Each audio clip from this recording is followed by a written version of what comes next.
Where's he gone anyway? Hi, Tom. Hey, Paddy. How are you, mate? You good? You good? Yeah, I've got to wear glasses now.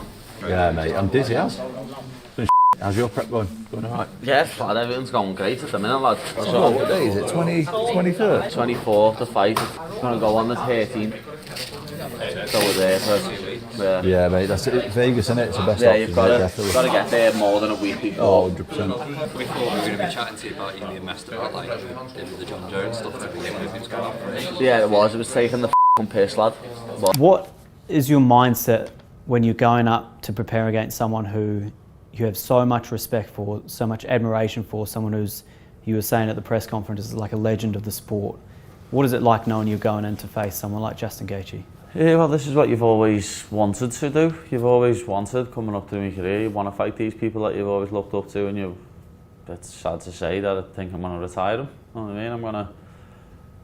I'm preparing to beat them up in all facets of MMA, whether it's on the ground or whether it's on the feet. I'm preparing to beat them up. So, as I say, it's sad to say, but I'm more than likely going to retire him. I don't know if he'll fight again when he loses. Paddy keeps talking about, I don't think it's going to get past the third round. He's also talking about he wants to stand with you. He's made it pretty clear he hopes to knock you out. He has these visions of knocking you out. And that there is this perception that it's striker you versus him, the grappler, although he's both of you have shown multiple dimensions to your games here. Do you believe him that he actually is looking to make this kind of a striking war or just keep with you? I don't even listen to that because we'll see. I'm definitely going to turn him into a wrestler. I promise you that. But we'll see. I mean, he's super dangerous. He absolutely commits 100% of his power into his shots. But yeah, I mean, he does leave himself open, and I have to use my experience and my technical abilities to take advantage of those mistakes. He's going to make mistakes, and you cannot make mistakes at this level. And I have to take advantage of that, when he gets there. There you go. There you go. What last thing, Justin? What's the message to Paddy Pimblett as we're just, we're a couple of weeks or so away here from this big battle? I got nothing for him. It's more for the people that have been behind me the whole time. I'm ready. I have trained my ass off. I feel like I'm in the best shape of my life. And I knew this was coming for many months. And so I've been preparing for this mentally, physically for a long time. So you're going to get the best me. Paddy Pimblett and Justin Gaethje are not waiting for the cage to do the talking for them. Long before fight night arrives, the tension is evident from the sharp words already being exchanged. It's obvious that this fight has become personal, because both fighters are bringing intensity, grit, and determination, and the drama is developing even before the first blow is delivered. Right. How do you see the fight going? I don't see him getting past the third round, just like Michael Chandler never. I don't see this going into the championship rounds. I see me finishing him. I've had visions of so many different ways this fight will finish. I've got a funny feeling I'm going to knock him out, lad, which a lot of people are laughing at me for. Paddy Pimblett isn't acting surprised by the moment, he's acting way too self-assured. While others might call a title opportunity surreal, Paddy speaks like this outcome was always written. He frames the shot at UFC Gold not as a sudden breakthrough, but as the natural destination of years of belief, grind, and visualization. In his mind, the belt has already been around his waist. Now it's just about making everyone else catch up to what he's always known. Well, Paddy, I mean, fighting for a UFC title, right? I mean, that's kind of like the dream when you get started for everybody in this. Like, is it a little bit of a surreal feeling at all, or has it set in, like, what this is all about? Could say it's a bit surreal, but I've always said I was going to be in this position, so it's something I've been working towards since I started doing MMA, before I got in UFC, and I'm still fighting amateur, so I've already envisioned myself with the belt around my waist, so it's just... Paddy's perception of Justin Gaethje is directly influenced by that assurance. He acknowledges what everyone else does. Gaethje is a fighter who keeps fans glued to the screen and turns every appearance into chaos. However, Paddy maintains that once admiration gives way to analysis, the tone changes. Pimblett feels that the same all-out style that makes Gaethje a fan favorite also leaves openings he's ready to target if you take away the spectacle and examine him as an opponent. Right? You know what I mean? Like, how do you not be a fan of Justin Gaethje? So what's that like to go in there? I'm sure you like watching him fight, right? Yeah, how do you not be a fan of Justin Gaethje, lad? He's your favourite fighter's favourite fighter.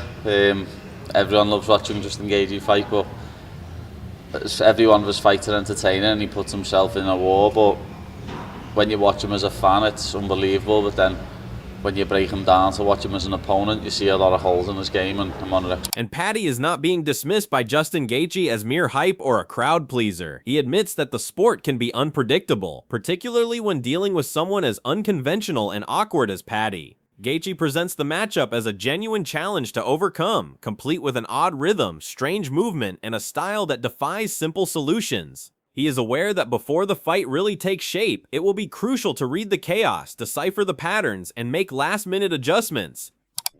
How do you look at him? I mean, is this a guy who is worthy of being in that octagon with you, or is he just a fan favorite? No, I mean, this sport is so crazy, man. You never know, especially how awkward and how weird he is. With his fighting style. I mean, those things are tough puzzles to figure out, and it's going to be a tough puzzle for me to figure out. I'm going to have, the first round, first part of the half, first half of the round, first round to try to figure out what the he's doing and how he's moving. Gaethje doubles down on experience and mindset. He trusts his technique, years of 5-round wars, and a mentality built for chaos. By accepting that he'll get hurt, he believes pain loses its edge, and unless Pimblett shuts him off completely, Gaethje expects to stay in his face and keep the pressure unrelenting. Moving, but I got to rely on my technique and my skill level, and I've been in these positions so many times. And 25 minutes in time, so I got to go out there and be perfect. I've convinced myself he's going to hurt me, so my body will go to a very primal place, and ultimately I'll feel no pain. So unless he turns my lights out, I'm going to be in his face. On the other hand, Paddy makes it clear the awe is long gone. He doesn't see Justin Gaethje as a legend across the cage anymore, just another peer standing between him and his goals. For Pimblett, this isn't about moments or star power, it's about livelihood and legacy, and while he admits part of him wouldn't mind finally testing himself in a full-blown war with the sport's most notorious brawler, he doesn't expect it to reach that point. In his mind, this fight ends early, with his hand raised. Do you have to disconnect from that at all? Like, I mean, are you at a point in your career where you don't get that moment anymore? Like, holy shit, I'm in here against Justin Gaethje for a UFC title. Are you past that? Yeah, you don't really get that anymore, know what I mean? These are all my peers. You don't look up to anyone anymore. They're all fighting for the same company and working towards the same goal, and they're all trying to stop me putting food in my daughter's mouth, so I'm not going to stop that. Nice. Last thing for me is the fight itself. I mean, you don't want to get in a Justin Gaethje fight, I imagine, right? Or do you? Like, is part of you like, yeah, let's go out there and have a Justin Gaethje fight? I'd love to have a scrap with him. I would have. In all my years of fighting, including my amateur fights, 35 fights, I've never really had a war. So it would be nice to finally get one with the king of them, but I don't think it'll get that far. Whereas Gaethje leans into the cold, methodical side of his mindset. He sees flaws in Paddy's game and plans to punish every one of them. Confident his own grappling has reached a level where there's no fear of those exchanges. His vision of the fight is drawn out and punishing, dragging Pimblett into deep waters where fatigue, pressure, and damage force errors. Gaethje isn't chasing a quick finish. He's aiming to break rhythm, expose mistakes late, and capitalize when the fight becomes hardest to survive. This kid makes mistakes, so I'm going to have to make him, pay for these mistakes. He's really good at grappling. I've been working very hard on my grappling, and so I'm not worried about being in these positions. I want to take him into the third, late into the third round, fourth round, fifth round. If I take Chandler or Fiziev into the fourth and fifth rounds, then they might die, and that's what I want to do in this fight. I'm trying to take this kid into the fourth round and hurt him badly, and make him make terrible mistakes and take advantage. And Justin admits his perspective has shifted with time. While he once seemed indifferent to an interim belt, age and experience have changed the calculus. Now he sees it for what it is: recognition, respect, and the tangible rewards of being a champion. Back then, he was focused on the battles ahead and the fire needed to survive them. Today, he understands the value and significance, and he's ready to claim what comes with it. Been interim champ in the past, Justin, and at that time it was a belt that you really seemed to want nothing to do with. Do you look at it differently this time? Obviously, Ilya has stepped away and he's handling his business. Do you look at this interim belt differently than you did last time? I would say so, especially because, obviously with age comes wisdom. Yeah. And I understand that on paper this makes me a champion. You know, Yeah. again, I fight for money. This is how I get paid, and this is what I do for a living. And when I get this interim belt, they have to pay me as a champion. And so yeah, I mean, it's everything I wanted.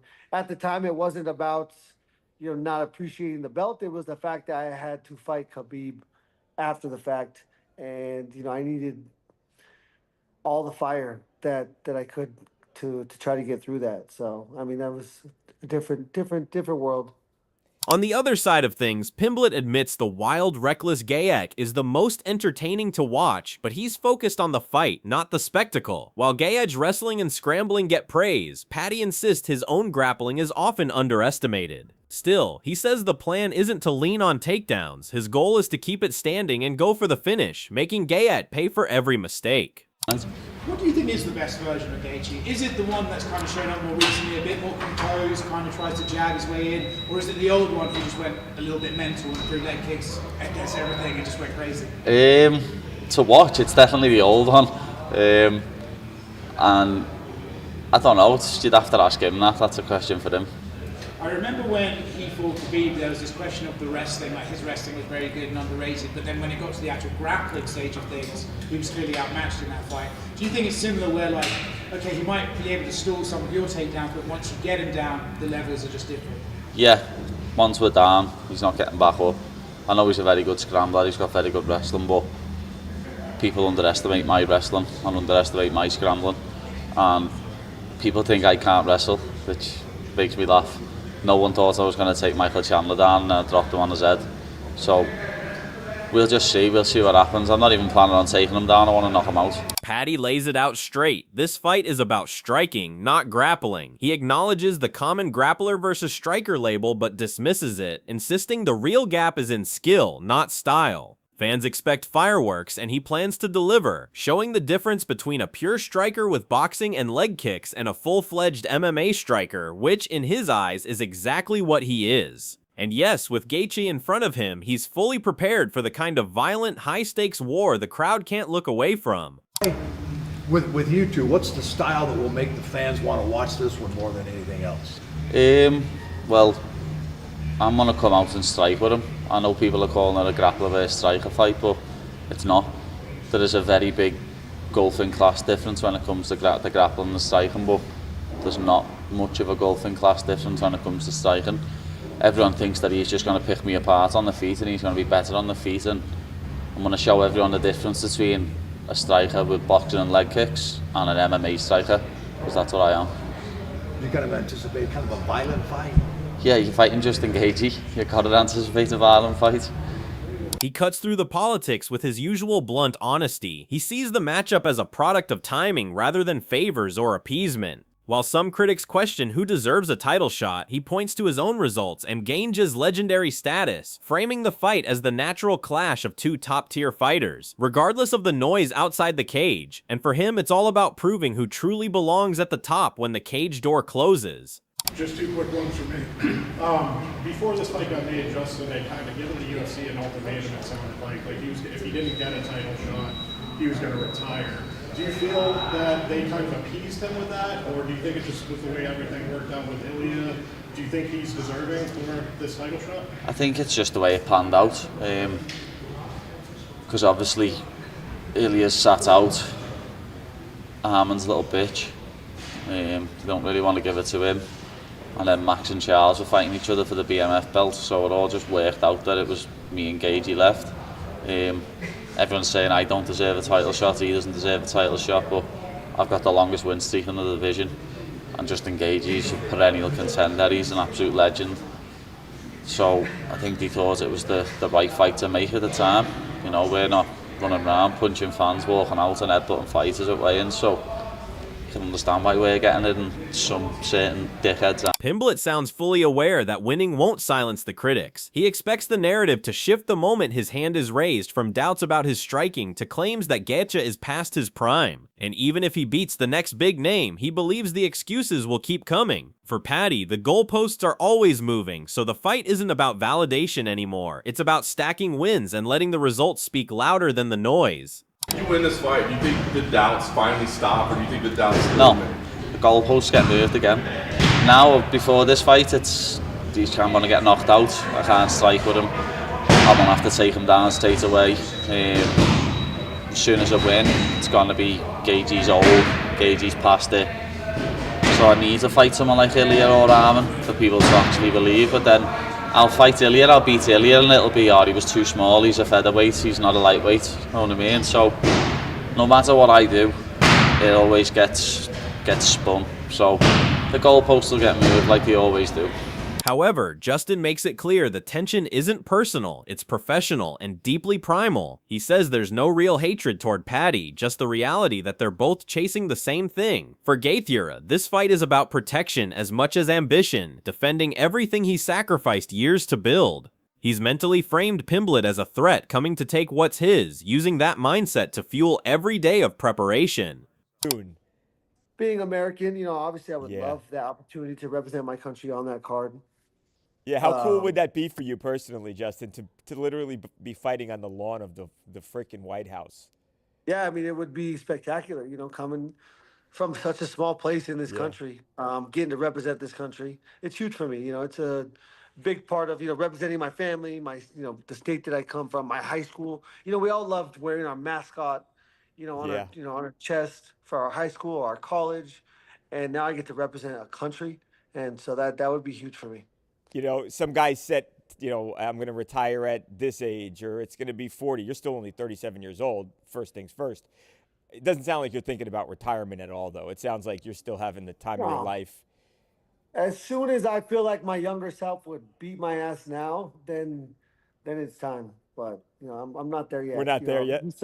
You saw my last performance. I performed amazing. He admits the real fuel comes from being doubted. He talks about how quickly fans forget what he's proven over years at the top, and he embraces that disrespect as motivation. His plan is clear and deliberate. Drag Pimblett into the deepest rounds, apply constant pressure, and break him over time. As fight night approaches, Gaethje says that edge only sharpens, turning frustration into intent and intent into damage. He also dismisses Paddy's talk of early knockouts and striking battles, focusing instead on controlling the fight. He's confident he can turn Pimblett into a wrestler, and while he respects his power, Gaethje knows aggression leaves openings. His plan is simple: stay composed, spot mistakes, and punish them at the highest level. He breaks down why he's not worried about Pimblett's wrestling. He points to past examples, like Michael Chandler, showing how explosive, high-energy grappling can quickly drain stamina. Wrestling, he notes, is exhausting, and Pimblett's style burns a lot of energy early. Gaethje says he won't make the same mistake and leaves the rest to play out over the full 25 minutes, confident that endurance and experience will give him the edge.